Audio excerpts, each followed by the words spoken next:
Una yeah yeah, una yeah, una yeah yeah, una yeah yeah, una yeah, una yeah yeah, una.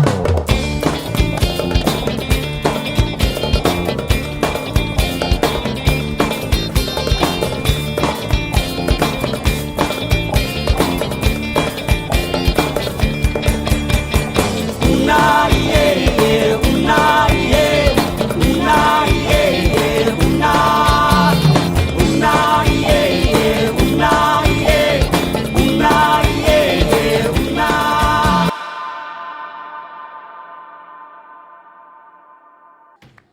IPAG started in 1992 as a small group at Mindanao State University. creating theater arts to showcase the culture of Mindanao, especially in Iligan City. From traditional dances and song to modern theatrical presentations, They combine ancient stories of our ancestors with new performance techniques. which is how they received both the Gawad ng Sining and Gawad ng Gador Award both in 2020. Come on, let's go!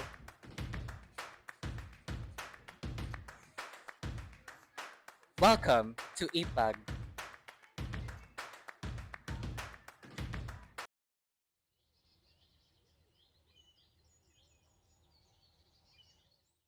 What is your name and role in IPAG? Hi everyone, I am Ira Blanca Estilas Alas and I am an IPAG performer. So my name is Grace E. Sanchez. I am a musician specializing in the kolintang instrument. Hello, I am Randy Bujurel H. Galorio, and I'm a performer here in Integrated Performing Arts Guild. And my role has been a performer, a dancer, a singer, and I have been emerging into productions like a stage manager, a production manager. Like, how can I integrate myself into marketing? I've been marketing to the productions of EPAG. When did you start learning music or dance? Um, Way back in high school, I already started learning kanang mga dances and I am actually a member of Tabudagat Performer in our cultural dance troupe in MSU Naawan back when I was in junior high school and senior high school. And then when I became a college student here in IIT, I joined IPAG to continue my passion. As an artist, I have been a bubbling artist that has been into performing. Like since ever since like the pandemic comes around, like I'm inspired to do dancing, singing. So like over the years, I integrated myself to perform, to train. What does art mean to you personally? So art means a lot to me because ever since I was young, I was already introduced to art. So throughout my years, throughout my growth and development, I was so into art. I was passionate. I am passionate about art. For me, art is dancing. Since performer man ko, um, ang ako ang art is through dancing. That is how I express myself. Whenever I'm excited, whenever I dance, or whenever I saw something gusto na ako i-apply, kay gusto gid din ako dito sa i-act. So, more like body kinesthetic jud ko. And whenever nga gusto ko mag-relieve sa akong stress, I do dancing or I do kanang work or moving my body good before I do the performances, even sa akong mga speeches, or like doing chain storytelling kay ga kuan gid ko ga move gid ko sa akong body, so I try to dance even if mga joke lang siya. So for me, art is dance. How would you describe IPAG's unique artistic approach or philosophy? So from the word unique, let's say from the Integrated Performing Arts Guild, the word integrated. We're not just learning one field, but more than what you can ever imagine, from performing, from productions, and from the arts and design. And what become from that is the banabana or hakop sa kasanatian, where every performers or members of the guild are trained to do the reflect, react, and respond to every method that we can encounter or problems. Like example, there's been changes in the stages. How can we react or to respond? How can we dress ourselves in the part of now? We don't have to worry there's some changes. So in order for us to be trained, that we are not just like a robot that what you need to do, like okay, that's what you're gonna do, like and then like that. So every part is for you to be trained that you can stand up for yourself without even like example, there's no artistic director, so how would you respond for yourself that you need to do that without any errors. How has being part of IPAG changed your perspective on local arts and culture? So, to tell you a story, way back when I was young, I thought na ang art is all about hands like painting. Then when I turned ka ng high school, I learned na there are different types or techniques in art DI.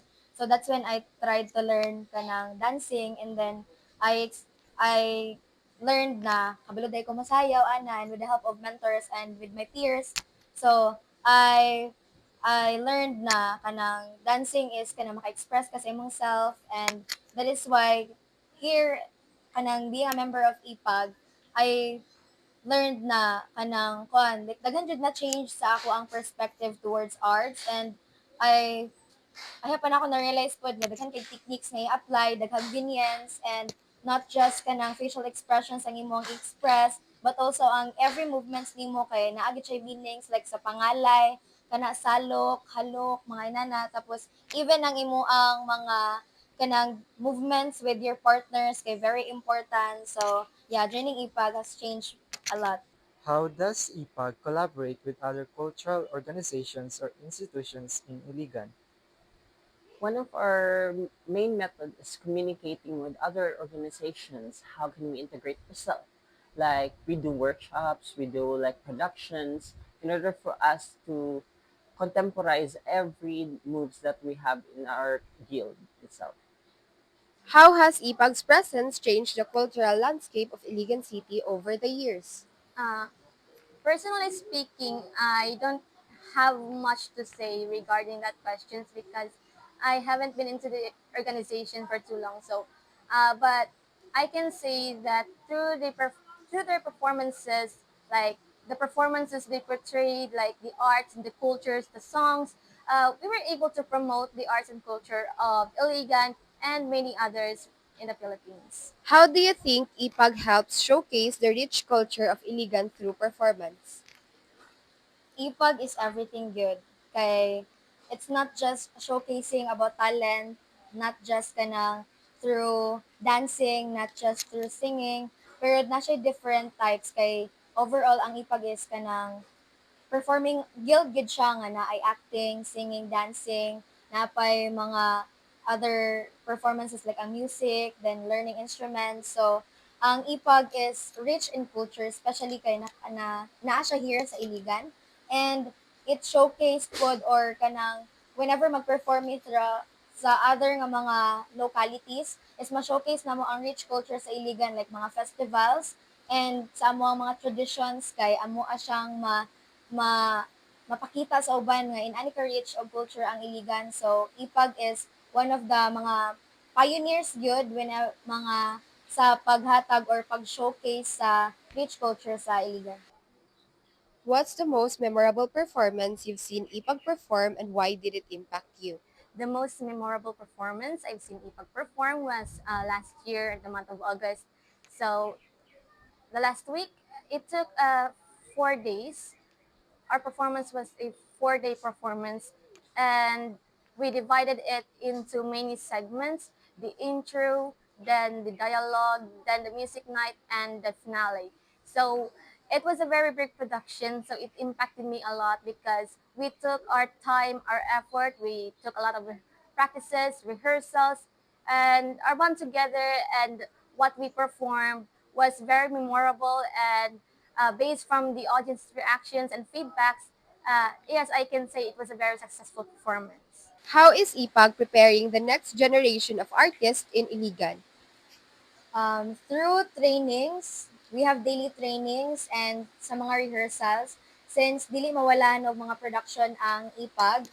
So, I think sa mga future nga mga IPAG artists, dili lang jud mo mawalan og courage nga mupadayon sa training.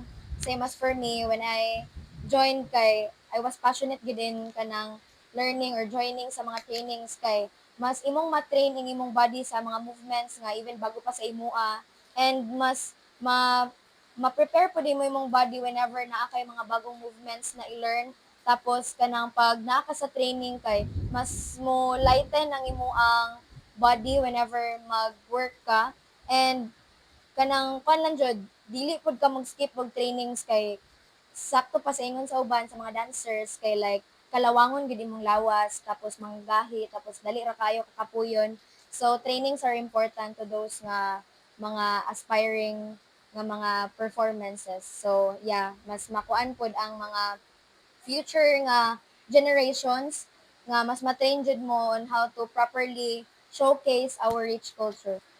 What advice or encouragement can you give to aspiring members of IPAG? So sa mga future ipag artist dira, ayaw magkaulaw og join kay baga naman tagnaong daan. And when you join ipag, everything will change with imong perspective. Like not just sa environment, but ang art mismo.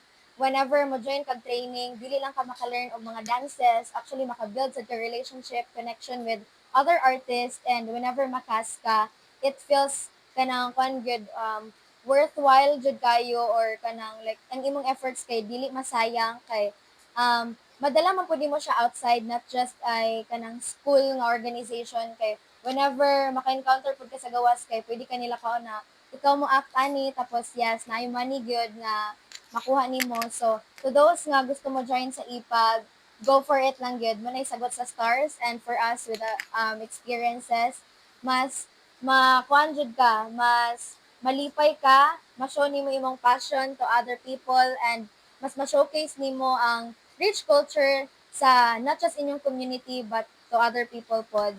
So to those aspiring members of VPAD who want to join our organization, so I encourage you to not put yourself in a box, like put yourself on one perspective and try to explore and get out of the box and maybe in your journey, you'll be able to find what's meant for you. As a member of EPAG for a long time, like almost, I already 1 year actually. So, what advice can I give is please immerse yourself into the integrated performing arts guild and you will learn exactly many fields like you will be trained as all-rounder like a production from a performer and how you will immerse yourself into the reality and most of the learnings you will have here will be forever in your heart.